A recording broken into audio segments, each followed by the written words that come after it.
Olá, meu nome é Alessandra Duarte, eu estudo na DM20B, sou bolsista em História, coordenado pelo professor Carlos Eduardo Bartel, e hoje eu irei falar um pouquinho sobre a nossa pesquisa, que é Educação no município de Amônia, atualmente Ibirama, durante o período do Estado Novo.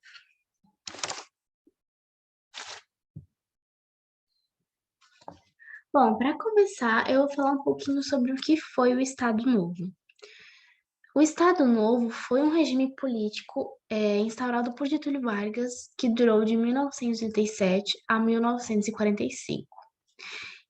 Em 10 de novembro de 1937, Getúlio Vargas deu o golpe de Estado que instaurou o Estado Novo, que terminaria em 29 de outubro de 1945, quando Vargas seria deposto de seu cargo por um movimento militar envolvendo generais, comandantes e o exército. Esse regime político foi marcado principalmente pelo autoritarismo, a censura e a centralização de poder. Como o exército atuou na região sul na era Vargas? Bom, durante o período do Estado Novo, o exército atuou de forma extremamente violenta, perseguindo principalmente os alemães e os italianos, que eram considerados estrangeiros, e considerados também ameaças para a população brasileira. Os alemães e italianos sofreram muito com esse período ditatorial de Vargas, pois tiveram que mudar seus costumes radicalmente. Eles eram proibidos de falar a sua língua, deveriam falar apenas o português, não poderiam nem ter nenhum objeto em suas casas em outro idioma. O exército, os policiais invadiam suas casas, quebravam suas pertences, suas coisas, os prendiam sem motivos, muitas vezes eram agredidos e entre várias outras perseguições que ocorreram contra eles. A campanha de nacionalização. A campanha de nacionalização foi criada durante o governo de Getúlio Vargas e foi um movimento que tinha como objetivo nacionalizar os povos imigrantes, como os alemães, italianos, japoneses, polacos, enfim, de forma com que fosse ensinado os costumes e a cultura brasileira. A campanha obrigou o ensino da língua portuguesa, as escolas deveriam ter nomes brasileiros, os professores deveriam ser brasileiros natos, não poderiam ser descendentes de nenhum desses povos. E também, após isso, veio a proibição da língua e a censura em programas de rádio e jornais que não poderiam ter outro idioma, apenas o português. Aqui ao lado, no slide, temos uma imagem de um cartaz falando que era proibido falar os seguintes idiomas, né, alemão, italiano e japonês, e que no Brasil era apenas falado o português. E que os infratores seriam punidos.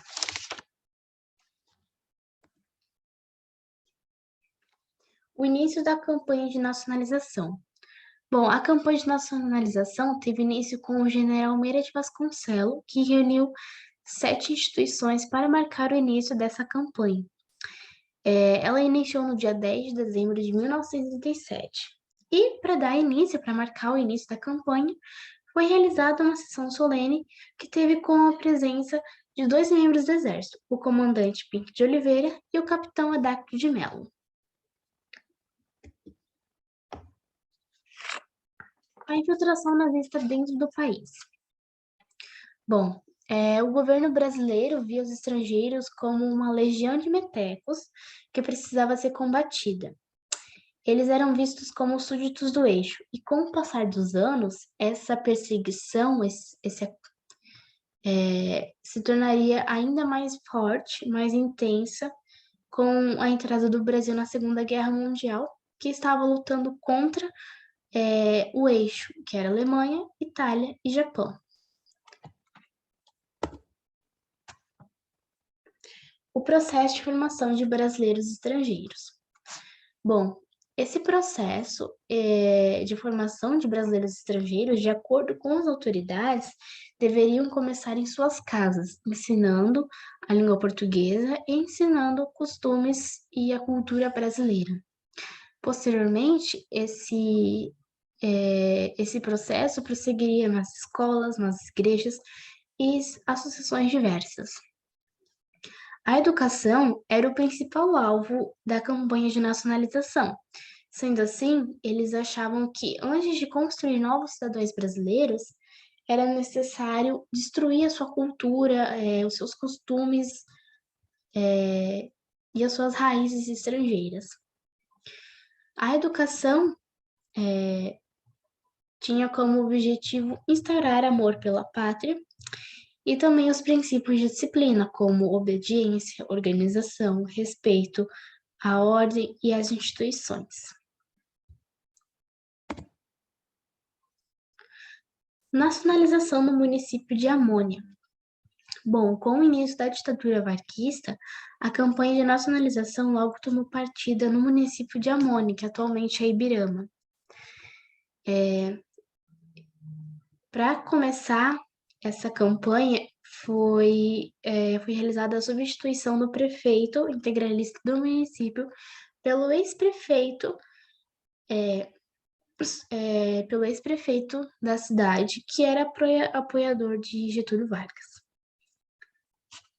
A campanha tomou postos como os lares, as igrejas, escolas, associações comunitárias, e assim a educação era vista como o local ideal para incular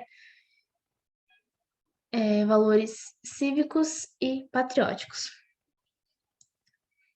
Em Amônia, a língua portuguesa ela era muito tímida, pouco falada, apenas algumas pessoas sabiam falar o português.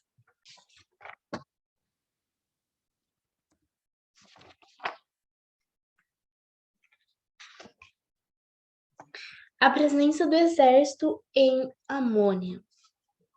Bom, em 1939, o exército brasileiro se instaurou no município de Amônia, que era considerada pelas autoridades estadunidenses como o coração da zona alemã.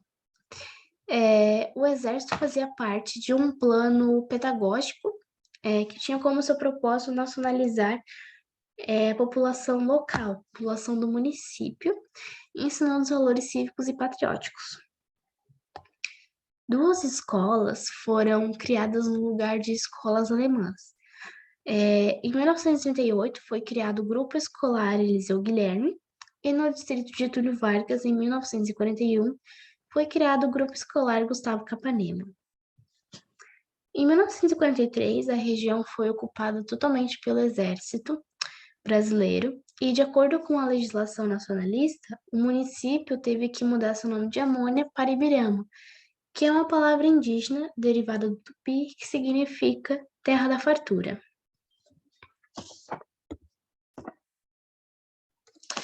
Bom, para finalizar a apresentação, o Estado Novo e o Exército deixaram grandes consequências aqui na nossa região, como a destruição da base cultural desses povos imigrantes e também os traumas deixados na população, nas pessoas que são vivas até hoje, ainda que lembram desse momento, desse regime político de Vargas, no qual sofreram tanto. Bom, agradeço pela atenção e por ter assistido até aqui. Muito obrigada.